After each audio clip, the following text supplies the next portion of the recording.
আজ হচ্ছে রথ, তো শুভ রথযাত্রা সবাইকে। এখন আমি বানাচ্ছি ব্রেকফাস্ট আমার জন্য।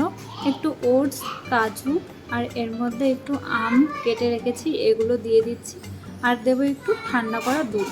দুধটাকে জ্বালিয়ে নিয়েছিলাম, ঠান্ডা হওয়ার পরে দিচ্ছি। একটা স্মুদি বানিয়ে নেবো। এটা ব্রেকফাস্টে এই ধরনের খাবার খেতে আমার খুব ভালো লাগে। বানানো মানে খুব ইজি, পেটেও অনেকক্ষণ থাকে, ঝামেলা থাকে না, আর ফটাফট খাওয়া হয়ে যায়।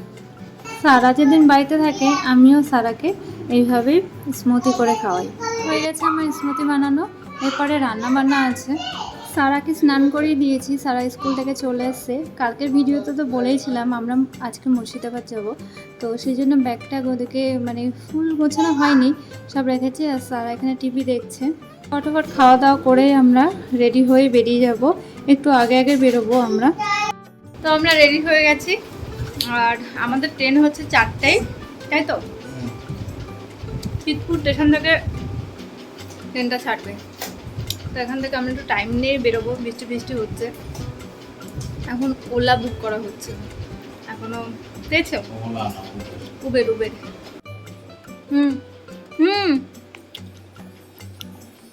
চলো। ট্রলি নিয়ে ব্যস্ত আমি, আর সারা ম্যাচিং ম্যাচিং হয়ে গেছে, যদিও ইচ্ছা করে করিনি, কিন্তু হয়ে গেছে। হ্যাঁ আছে ব্যাগের মধ্যে স্যানিটাইজার, কিন্তু ব্যাগের যা অবস্থা পুরো ভরে আছে, একটা জিনিস বার করাই মুশকিলের থেকে। ট্রলি নেওয়ার জন্য পাগল হয়ে যায় কোথাও যাওয়ার আগে। আমাদের ট্রেন হচ্ছে 4টায়, কিন্তু অনেক আগে বেরোনোর কারণ হচ্ছে টিকিট কাটতে হবে, ঝামেলা আছে এখান থেকে অনেকটা দূর।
চলে এসেছি,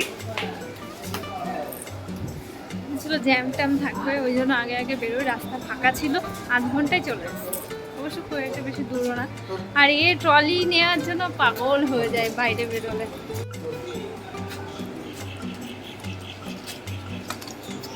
তো যদি পড়েছে। তো আমরা ট্রেনে উঠে গেছি, আর আমরা আমাদের আগে আসার আরও অন্যতম কারণ হচ্ছে যাতে ট্রেনে আমরা সিটটা পাই, তো সেই জন্য আগে আগে আসা। তো আমরা এসে ট্রেনটা পুরো মানে আমরা সবার আগেই এসেছি, মানে উঠেছি আর কি। তো তখন কেউ ছিল না, আস্তে আস্তে একজন দুজন করে উঠছে। এই যে এখনও অনেক সিট ফাঁকা আছে, কিন্তু টাইমে আসতে গেলে আমরা বসার জায়গা পেতাম না, এই জন্য আমরা আরও আগে গেছি। ভালোভাবে বুঝতে পেরে গেছি, যেহেতু এতটা দূরের জার্নি কলকাতা থেকে জিয়াগঞ্জ যেতে প্রায় অনেক টাইম লাগে, প্রায় 6 ঘন্টার কাছাকাছি লাগবে। তো এই যে ট্রেনটা ছাড়লো, প্রায় অনেক বছর পর আমরা যাচ্ছি।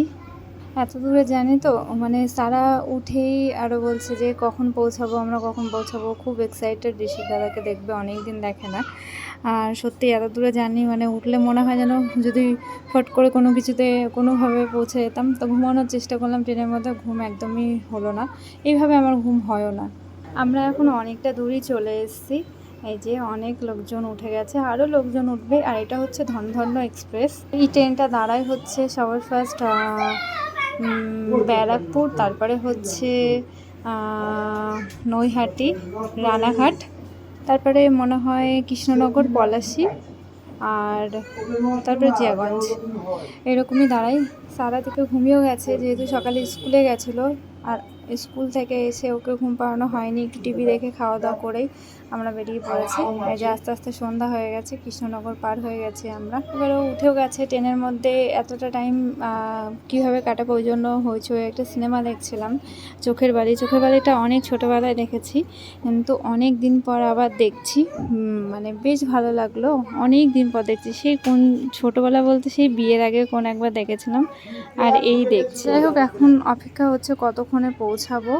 আর তস হয়েছে না কারোরই, কতক্ষণে পৌঁছাবো এরকম একটা ব্যাপার। আর ট্রেনের মধ্যে এরকম বাদাম টাদাম উঠেছিল, তো আমরা সেভাবে কিছুই কিনিনি, শুধু একটা বাদাম কেনা হয়েছিল, সবাই মিলে বাদামটা খাচ্ছিলাম। আর পাশে এই যে একজন বয়স্ক ভদ্রলোক ছিল, তিনি হচ্ছে সারাকে একটা এরকম এগুলো তিলের খাজা কিনে দিল।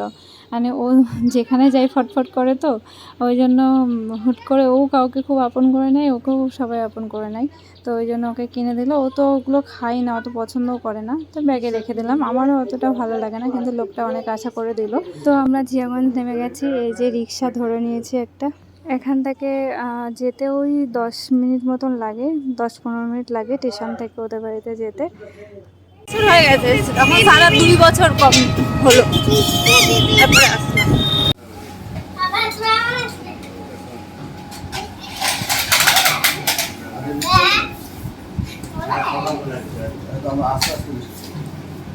কতবার বৃষ্টি হলো সকাল থেকে একবার।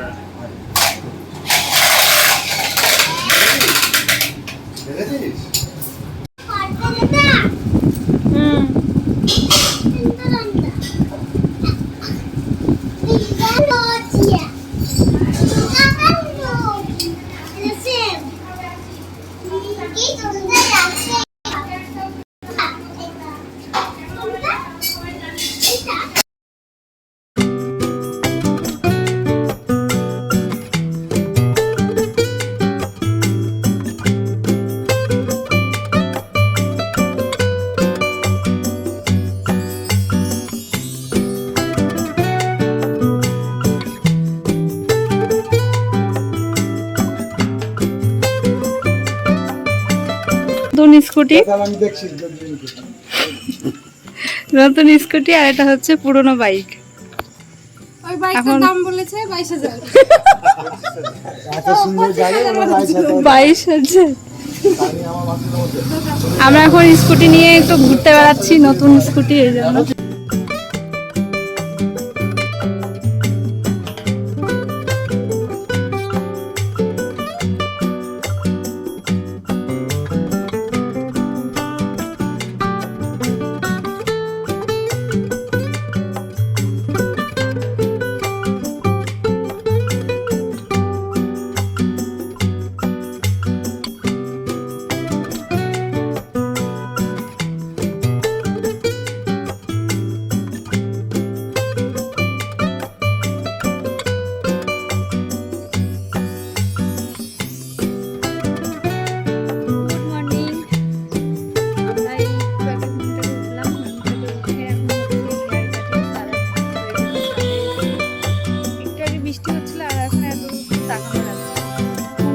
সেলুন প্রোতে এসেছি, সেলুন প্রো, সেলুন প্রো। দাদা একটা